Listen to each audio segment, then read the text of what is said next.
जैसे रोजे रखना, नमाज पढ़ना, उस तरह से करती थी। मुझे अल्लाह चाहिए, मुझे मजहब नहीं देखना। मजहब को अगर अल्लाह मिले, अल्लाह ने कहा है कि तुम हमारे बच्चे हो सब, ये मजहब तो बनाए दीवारें हैं। संत रामपाल जी की शरण में आने से मीट क्या हम कोई चीज़ नहीं छूते हैं। मीट तो मीट रही है, कुछ भी नहीं छूते हैं। जो मौलवी थे तो वो ये कहते थे कि अल्लाह है, तो अल्लाह कौन है ये कोई नहीं बताता था कि अल्लाह इसने देखा है। वो कहते थे कि अल्लाह जो है नूर है। ये जो नमाज करते हैं तो उस ये सिर्फ एक आयत है, कलमा है, इससे कोई लाभ नहीं होने वाला है।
तो मैं रात में सोया और कुरान शरीफ भी पढ़ी।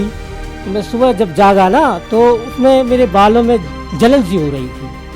तो मैंने आईना देखा तो उसमें बाल मेरे दाढ़ी के गायब हो गए। मैंने कहा अल्लाह तो आप लग तो रहा थोड़ा है संत रामपाल जी महाराज जी।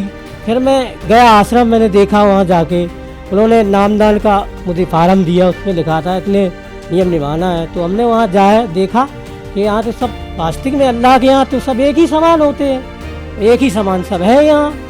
मुझे अल्लाह चाहिए, मुझे मजहब नहीं देखना। मजहब को अगर अल्लाह मिले, अल्लाह ने कहा है कि तुम हमारे बच्चे हो सब, ये मजहब तो बनाए दीवारें हैं, इनको तोड़ो। और अल्लाह को अगर चाहिए इबादत करनी है तो शास्त्र के अनुकूल करो, तब लाभ मिलेगा। और संत रामपाल जी महाराज जी के जब नाम जितना लिए हमने, तब पता लगा कि हाँ अल्लाह की ऐसी इबादत की जाती है। सर जब मैं नमाज भी पढ़ता था और रोज़े भी रखता था, तब मेरे आँखों के सामने मेरा बेटा 10 दिन का मेरा बेटा ख़त्म हो गया था। तब मैंने सोचा था कि ये नमाज भी पढ़ता हूँ और सब रोज़े भी रखता हूँ और हमारा बेटा हमारे सामने ख़त्म हो जाता है, तो हमारे दिल में ये हुआ कि जब हम अपने बच्चों के लिए इतनी मेहनत करते हैं और हमारे बच्चे हमारे ही सामने मर जाते हैं, तो इन बच्चों के लिए हम सारे धन जोड़ें ये दुनिया के, तो अल्लाह के ऐसी इबादत करें जो हमें मरना और जीना ना पड़े। संत रामपाल जी की शरण में आने से मीट क्या हम कोई चीज़ नहीं छूते हैं। मीट तो मीट रही है, कुछ भी नहीं छूते हैं। यहाँ आने से मुझे इतना लाभ है, ये बीड़ी सिगरेट पूरा गुटखा ये सब चीज़ें, मांस मदिरा ये चीज़ नहीं, बिल्कुल ये छूना भी नहीं है ना। तो हमारे सतगुरु रामपाल जी महाराज जी का ये आदेश है कि जो शिष्य इसको निभा पाए वही भक्ति करे और वही नाम ले। तो नाम भक्ति वही करता है जो सारे नियम निभाता है।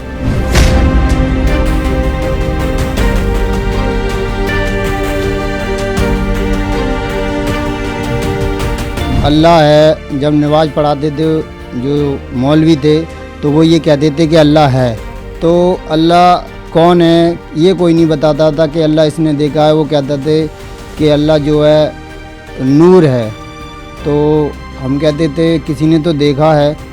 तो ये चीज़ का कोई समाधान नहीं हो पाता था।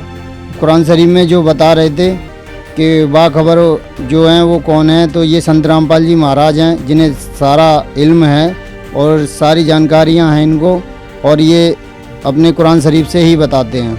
99 नाम होते हैं अल्लाह के। तो मैंने कहा कबीर नाम भी है, तो अपने घर से कैलेंडर लेके आए तो उसमें लिखा था सबसे पहले ही कबीर बड़ा। तो हमने कहा देखो इसमें भी लिखा है, कुरान शरीफ में भी कई जगह कबीर की जगह बड़ा कर दिया है। तो हमने कहा देखो ये छुपाने की वजह से इसमें बड़ा बड़ा करके लिख दिया है। तो वो कहने लगे कि चलो ठीक है आओ वहाँ जाते हो पर नमाज पढ़ो। तो मैंने कहा मैं नमाज कैसे पढ़ूँ, नमाज क्या है? तो उन्होंने कहा कि नमाज जो है नबी की आंखों की ठंडक है। तो मैंने कहा फिर इसके बाद मुझे अल्लाह से क्या मिलेगा? वो तो नबी ले लेंगे, जो मेरी कमाई है, मेरी जो नेकियां हैं वो तो नबी से पास चली जाएंगी, तो फिर आगे मेरा कैसे आगे होगा? तो वो चुप हो गए कि तू बेकार है, तेरी मत काट दी गई है, तू बिल्कुल बेकार हो गया है और तू बहुत बेकार है और तू गलत चला गया, वहाँ पर हिंदुओं के समाज में चला गया है, तो ये समाज से निकाल देंगे। तो मैंने कहा निकाल दो कोई बात नहीं। तो लड़ाई भी हुई थी, मैं घर छोड़ के चला गया था, 1 महीने बाद आया।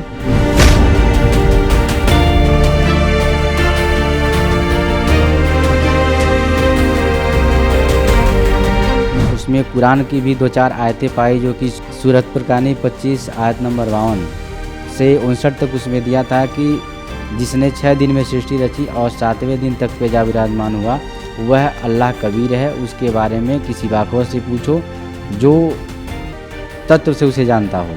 तो मेरे मन में एक ऐसा आया कि सारे कुरान का जो मेन चीज़ है वो यहाँ पे इन्होंने बता दिया, और आज तक हमें किसी मुल्ला ने, किसी मौलाना ने ये नहीं बताया कि वह अल्लाह कौन है। किसी से पूछते थे तो वही बताता था कि अल्लाह निराकार है, बेजून है, उसे कोई देख नहीं सकता, वही सब कुछ करता है, वही सबको मारता है, जिलाता है, लेकिन मेन चीज़ नहीं बताते थे कि वो अल्लाह कौन है। अल्लाहु अकबर कहते थे, किसी से पूछते भी थे तो वही कहते थे कि अल्लाहु कबीर।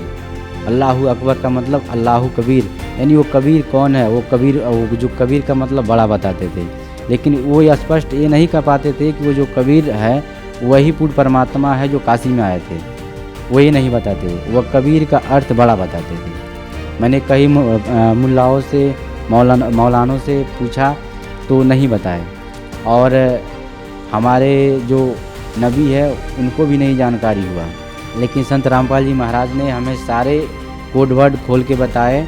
आज तक जितने हमारे समाज के मुस्लिम धर्म के मौलाना साहब हैं, चाहे मुल्ला साहब हैं, काजी साहब हैं, उन्होंने इतना ही बताया कि कुरान को सिर्फ पढ़िए, उसकी जो अरबी लैंग्वेज है सिर्फ उसको पढ़िए, समझाते नहीं है, बताते नहीं है कि इसका अर्थ क्या है, मतलब क्या है, वो अल्लाह कौन है, उसकी पाने की विधि क्या है, कैसे मिलेगा।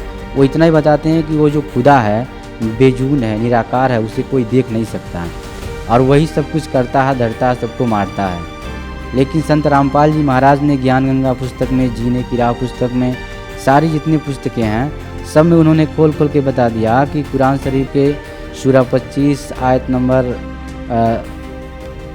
52 से 59 में, सूरत फुरकानी में, उसमें साफ साफ लिखा है कि जिसने 6 दिन में सृष्टि रची और 7वें दिन तक पेजा विराजमान हुआ, वह अल्लाह कबीर है। उसकी खबर किसी बाखबर से पूछ देखो। और मैंने कई मुल्लाओं से पूछा कि ये बाखबर कौन होता है, इसका मतलब क्या होता है, तो वो ये नहीं बता पाते बाखबर कौन होता है। तो मुझे संत रामपाल जी महाराज से ज्ञान हुआ कि बाखबर वो होता है जिससे सारी भाषाओं का ज्ञान हो, जिसे सारे वेदों का, सारे ग्रंथों का ज्ञान हो, जो सब कुछ खरा खरा खोल के बता दे, वो परमात्मा कौन है, अल्लाह कौन है, खुदा कौन है, उसके बारे में सब कुछ बता दे, वही बाखबर होता है।